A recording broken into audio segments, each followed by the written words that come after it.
Cheers, queers! Today on the Big Gay Agenda, we are talking to the wonderful Kizzy Edgell, who portrays Darcy in the Netflix series Heartstopper. Welcome to the podcast, Kizzy. Thank you so much for having me. We're so excited to talk to you. Darcy is one of our favorite characters, like ever, especially from Heartstopper. And one of our favorite aspects of Darcy is humor. Darcy is like the light in darkness sometimes and has like the best one-liners in the show. And so we wanted to know if you had a favorite one-liner or moment from Darcy that just sticks out to you. I really like the line, "Do you think they're a gay fish?" It's my favorite. It's so good. I also love the I thought we would see fish. It's just like a great bookend. That was so funny. In the tunnel. Yeah, I used to think that too. Anyway. I love that scene. I mean, all of Darcy's scenes are my favorite. I just gotta say that. You have been embodying Darcy for years now and know them better than anyone else. Is there anything about Darcy that you don't think that people talk about enough? I guess while Darcy is very funny, it makes it hard for other people to connect with her like on the way that they want to. It's kind of like an avoidance tactic for to stop people from getting to know her, to stop people from understanding her and actually the stress that is her life. She'll just make a joke and the situation is diffused. And it's good and it's helpful when it's tense, but it means that, yeah, people, especially Tara, don't get as close to her as they'd like to be. Well, it's a good thing that Darcy has a bunch of friends who are super persistent in getting to know them. For sure. We all need that. Okay, so we asked our listeners if they had questions for you, so we're gonna read a couple of them now and give them shout outs for asking their questions. So the first one is from Threads. This is BB Max World, and this listener wants to know, if you didn't play Darcy in Heartstopper, who else would you play or want to play? Oh, that's so tricky. I mean, I'm nothing when we're all a good cast together because none of us could do each other's jobs. I love Nick. I'd love to play Kit's character. It's such a sweet and generous character that it would just make me happy, I think, to walk off set knowing that I played Nick Nelson. Nick is so adorable. Just ultimate golden retriever energy. It just would make you so happy just to be Nick. Mm-hmm, that's a great definitely. answer. And then also get to hang out with Henry and Nellie. Mm-hmm. Yes, for sure. That's amazing. I didn't meet any of the dogs, and I think that's a travesty. That is. Oh no. Never met a dog on set. It's not okay. That's not okay. That is not okay. No. There needs to be a whole group scene with all the dogs. Add more dogs in. Just random dogs. Yeah. A doggy fiesta. Another question from Threads from @Dawson's Escape. What was your favorite scene or episode to film? We all had a really good time when everyone goes on the trip to the seaside. It was our the first bunch of scenes we filmed shooting season 3. We all stayed quite close to each other. We were just by the seaside. It was cold. It was very, very cold. It was like October or something in the English Sea. But it was a lot of fun, and it was nice to I think especially season 3, just getting back together with everyone. And we had a scene where we were all eating fish and chips. And it was cold, obviously, but I had a great time. The fish and chips were good. Were the fish and chips also cold? Yeah, the fish and chips were cold. Everything was cold. Hey, but that's a fun little friend reunion. We're all bonding in the cold on the beach, but we're having fun either way. That's really sweet. It was great. All right, our next listener question from Threads also is @mystery_girl_1997. This is outside of Heartstopper, this is just a general question. So they're asking, are there any other roles you'd be interested in playing to further your acting career? I really want to be in a movie. I think when I started acting, that's everyone's dream, is I want to be in a movie, but I really want to be in a movie. But I think the character that I'd really like to play right now is someone again, like Darcy, that's more confident than I am. It really makes me feel good, like playing someone that is slightly less jittery than I am, and slightly more self-assured. So I want to play someone like big and strong, and yeah, that's the sort of person I'd like to play. I'd like to see it. Yeah, I will watch anything. So, someone get Kizzy in a movie. Yeah, please. Okay, so our last listener question is actually from our Big Gay Energy guest host and resident Heartstopper expert, Elena. And they said that she really wants to know about his kitties. I've seen his posts on Instagram, and in typical me fashion, I'm invested in the mysterious story of his cats. My cats, they are in the other room right now. We just got them a cat treat. And they are mischief makers.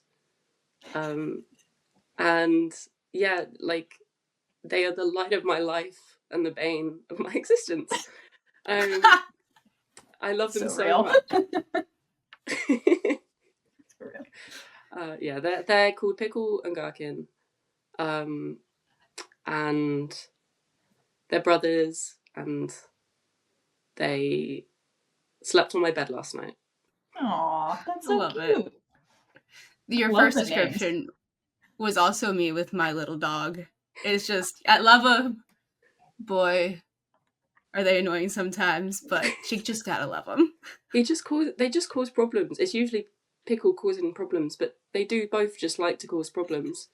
They split open like a beanbag full of beanbag balls, and it was everywhere.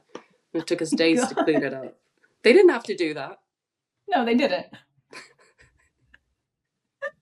They don't have to clean I'm so it up. sorry that happened, but it sounds like really such chaos. It does. I think they need to put that in Heartstopper now. Just Darcy gets a cat.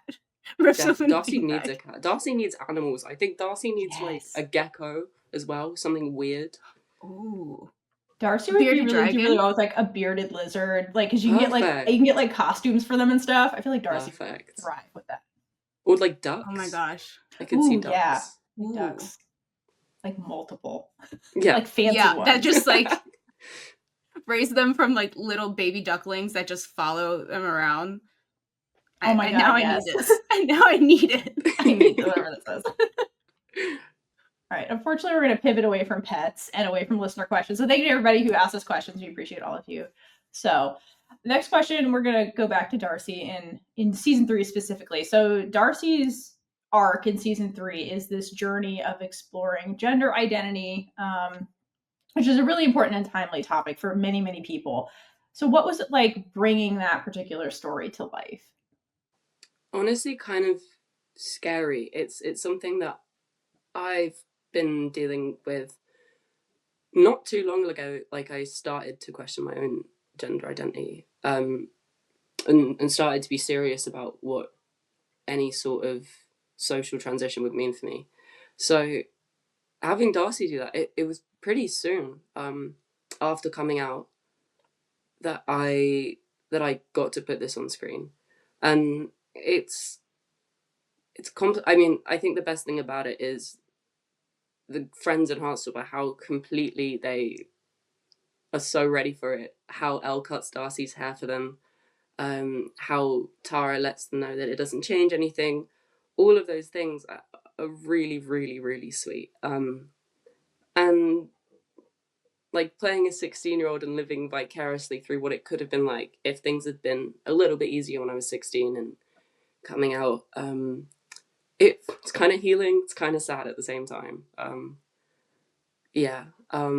I'm proud of Darcy. I know that that's like a strange thing to say, but I feel proud of Darcy that they've done something for themselves as well. Like transition is, or gender exploration is personal, and it requires a level of introspection that I wasn't sure that Darcy had, but I know they do, and I'm just proud of them. We're also proud of them. Darcy's had to deal with so much, especially with their home life, that just being able to separate themselves from what the parents are saying, and figure out who they are. It's beautiful to see. And then also love that Darcy has Gran now. I Oh my love God, I love yes. Darcy's Gran so much. I loved working with Annette. Like, I have a card that she gave me at the end of the season. Brilliant actress and really lovely. And of course, Darcy has a lovely Gran. And I remember filming like the scene at Christmas where her Gran says, "You look handsome," and that made me a little bit emotional because I thought it's such a short scene. We filmed it so quickly, but it made me really happy. That is one of my favorite scenes. I'm pretty sure we talked about that because we do like recaps of the show. I'm pretty sure we went off on this tangent about how Darcy and Gran need to go on like road trip adventures together because it would be amazing. Like the gap year is just the two of them. Absolutely. That's like a full like comedy movie. Right? Yeah, There's the that's the movie. starting point in the There's the movies. movie. Like, we need that. But yeah, it's like not buddy cop, but buddy No, adventures for the two exactly. of them. Yeah. It would be amazing. It'd be amazing. Also, the two of you together are just Oh, so perfect on screen. everything. Thank It just you. lights So up the great. screen. I love her. We give away the Big Gay Energy Award in every episode discussion that we do, and Gran just immediately gets the honorary Big Gay Energy Award every single time that they're on screen. For sure. And Annette Badland being Annette Badland is crazy to me. I'm like, that's Annette from Doctor Who. That's Annette from like Ted Lasso. That's Annette Badland. Are you kidding? So yeah, I love working with her. I got really starstruck. That's so cute. I love that. I mean, yeah. You talked about your journey and with Darcy's, like before Darcy's. Were there any similarities between Darcy's journey and yours that you could see yourself? I think the haircut being the first thing was the same for me. It's a relatively like dipping your toe in the water sort of thing when I was beginning to understand who I was. I honestly I didn't tell people for a long time, and then there was a moment of time when I really doubted myself, and the conclusions that I come to about my gender identity. But this second time around, and really sincerely not holding anything back and paying attention to myself instead of succumbing to that pressure. I think Darcy doesn't have at this point in their life a whole host of pressure to not be themselves, and I felt that pressure and it got to me for a little while, but I see Darcy just going onwards and upwards, understanding more and more about themselves and paying more and more attention to themselves and the way they interact in the world, and thinking critically about, yeah, I don't know. The similarities, I guess I just wish I'd had friends like that. I found it kind of tricky, if I'm honest, and Darcy, I think, handles it with a lot of grace that you can only really have when you're that confident. Darcy's confidence, I think we all need. Yeah. Honestly, with Darcy having that confidence is just huge, just in general. Very proud of them. It's crazy and amazing that I guess, yeah, I mean, that's all I want to say is that I'm proud. They're not a real person. I feel like I need to remember this, but like to me, like Darcy is like the best parts of myself plus some extra, and also 16. It's a nice the way that 16 could have gone. I feel like I say that all the time, but Darcy's journey, like if you know, it had been like that at 16, it would have been great. And yeah. I think we've been in a lot of similar circumstances, and we deal with things in similar ways.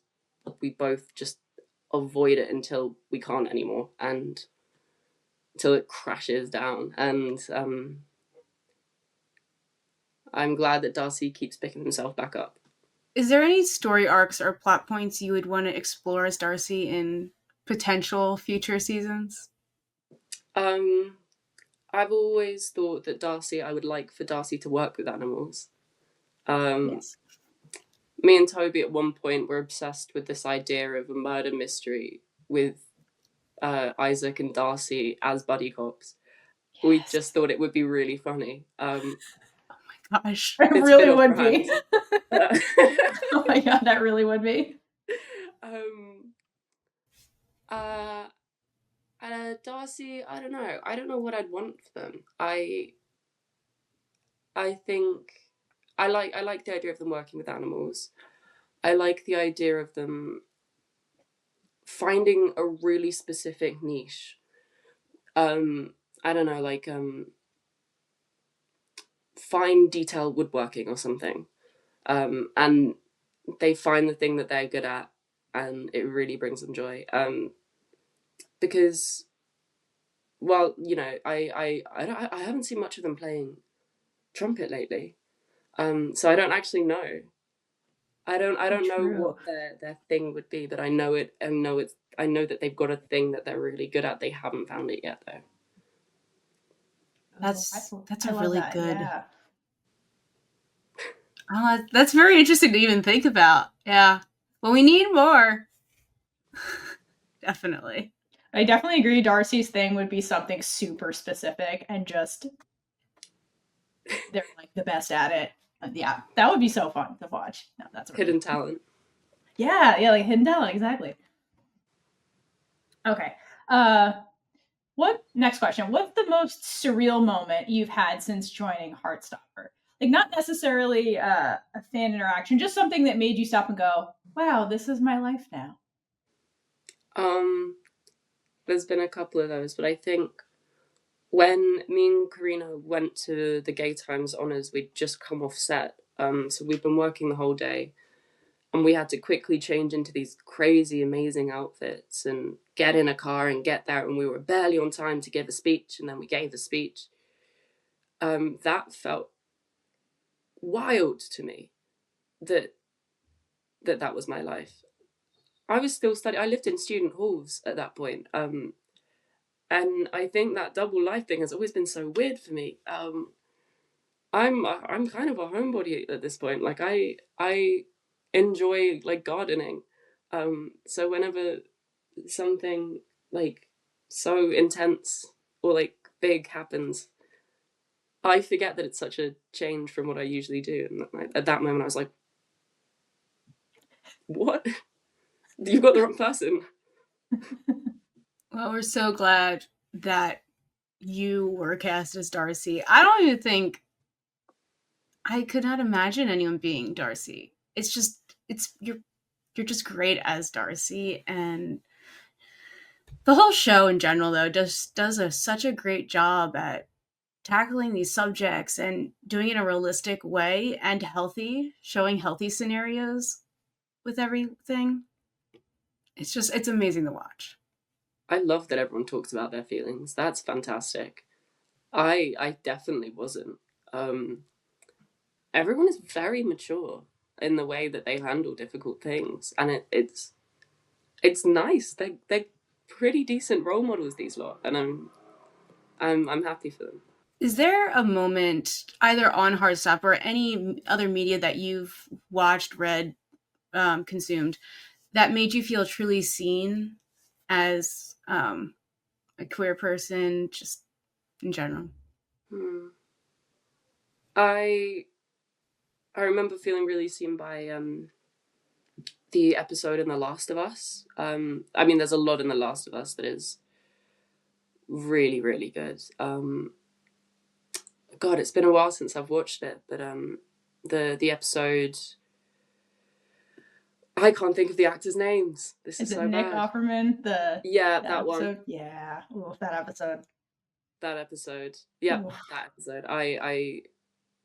It made me feel like it made me cry, obviously, but it Yes. just. I was like, I'm so glad that this is made.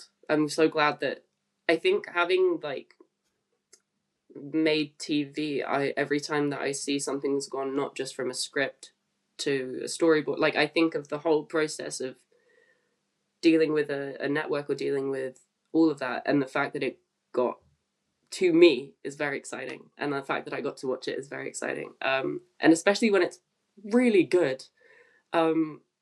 Like, representation is super super cool, but it's great if it's fantastic media as well. That's brilliant. Yeah, like you hit the nail on the head. Like yeah, yeah, yeah, and you know, we say over and over again that you know, in our opinion, like Heartstopper is one of those projects that it's not just like, oh, queer representation. It's just that the project is really really well done, from like the original, you know, novels to like just all the work the crew puts into it, the cast as well. It's just well done television. Which unfortunately is still unique, to have really well done pieces of media that handle queer topics and are good, like you're saying. Um, so, when thinking about Heartstopper, like, what do you think that Heartstopper does differently in terms of queer representation, like compared to other media that's out there? I guess I'd say I think that the target audience, or like it's a family show, and I think that, you know, I love shows like Queer as Folk, or like I love adult queer stories because I'm a grown up. But I think it's been. I'm trying to remember like the queer media I read, because I was a reader growing up. I didn't watch a whole lot of TV, but I remember reading like Will Grayson, and I remember being like, oh my god, I found this like queer book. It's like a secret. This is magic. I found this thing. Why is no one talking about the fact that you can be gay? And I I remember finding like those little bits in the school library that I read through that really meant a lot to me. And I think that, yeah, I really like that it's that young people can watch it. Obviously, I think everyone should watch it. But I like that it can, like the way that my brother and my mum watch TV, or used to watch TV, especially when my brother was younger, is they'd watch a show and my mum would explain him, I don't know, feminist concepts through the show. And I feel like Heartstopper is that sort of show where it can bring up a question if you're watching it with someone younger. That's awesome. That's really That's cute. the best way to do it. So, I know you're focused on acting on the Heartstopper set, but while we have you here, the lighting in the shots are always so, that looks so on purpose, with like the different flag colors. Is that on purpose? Or Yeah, is there of anything that was course. just okay? It's we've got a crazy good team. Like, Yes. everything is thought about so much. Um, I like you should look at like the crew's Instagram and stuff, because they can give you super in-depth takes into the shots and what they did and why it is the way it is. Or the makeup artists, and they can tell you about the looks. Um, reading over that, I'm kind of just like, and that was all done before I got there. And then I get there and I'm in this scene and I watch it back and I'm like, that's amazing. That looks so good. The light catches at the exact right time. I don't know how they do it. Um, I guess they also do a lot like when we move around. But yeah, like the lighting is super intentional. I think all the like the parties in season 3, they all tried to have a different feel, so they used different lights at different parties, so you could, yeah. Um it's super intentional. The like the rainbow lights in Tara and Darcy's kiss, super intentional. Is even in the script like drawn in as a little rainbow. So you could visualize the scene as you were reading the script. Um yeah, it's God, I miss them, because they're such talented creatives. Yeah, they're all really really powerful. That's another reason why it's such a joy to watch Heartstopper, because every single time you watch it, there's something else to pick up on, which is why we have to do 3-hour discussions for each episode. But yeah, even just we got to talk to a couple of people, and one, the director, partnerships director of Soulless Mind, who did work behind the scenes. And it was just, it's so great seeing how much everybody is passionate about this project. I loved working on it so much. I really loved that everyone was very into it all the time. We were all super like, we're gonna make this the best thing we possibly can. And I like, I've never felt like a sense of community like that. Like not just from the cast, but yeah, from the crew. Like we all wanted it to be as good as it could be, and that was so nice. And it really shines through.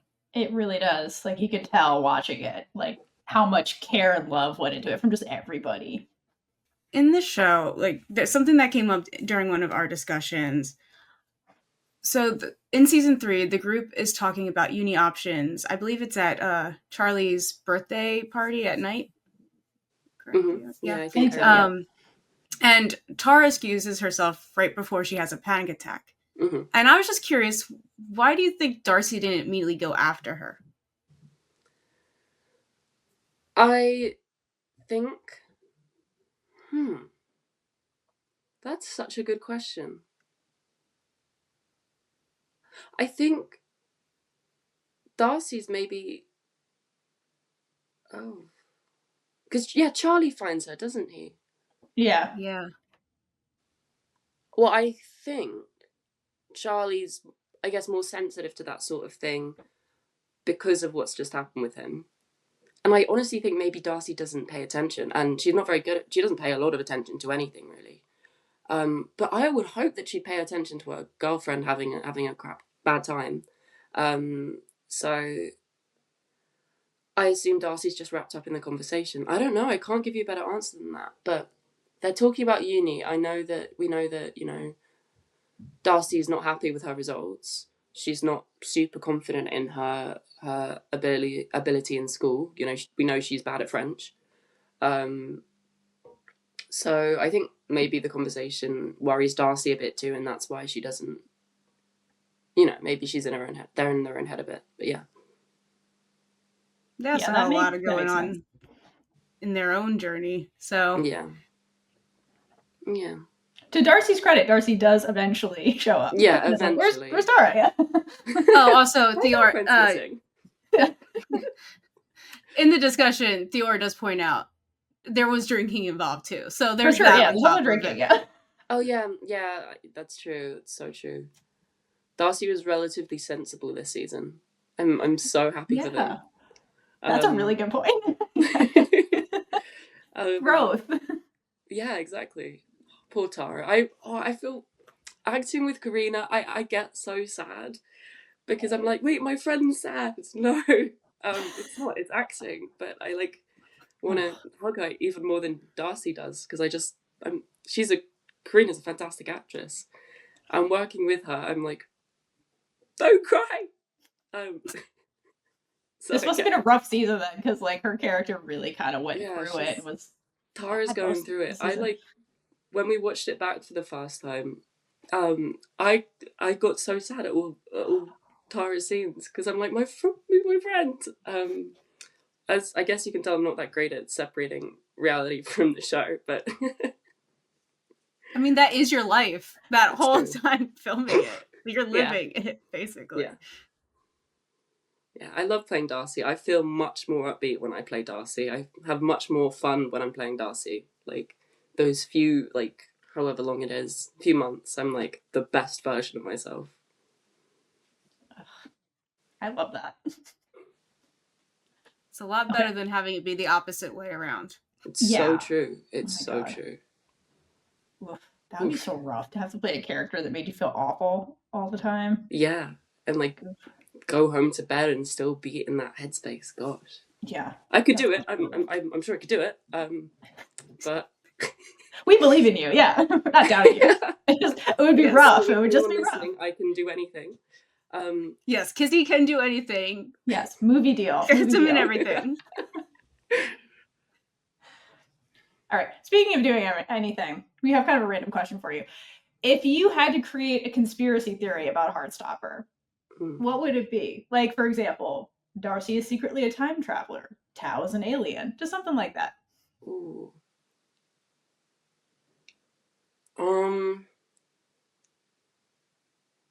I'm gonna bring this back to Darcy and animals. I think she has a box of worms under her bed, that she looks after, and if ever she's leaving a scene quickly, it's because she's got to get back to the worm. They've got to get back to the worms.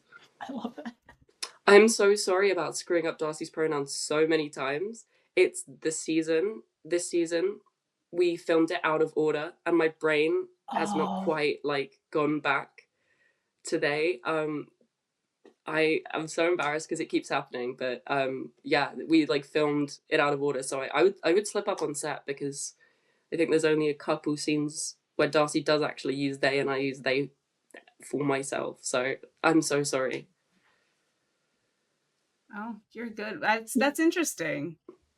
So Yeah. can I ask why they filmed certain things out of order? I think we film a lot of things out of order because it's like, when can we get this location, or have we got to go back and do something? But mostly it's about locations and who's available, and you know, if we're shooting two things at the same time, is that like gonna work?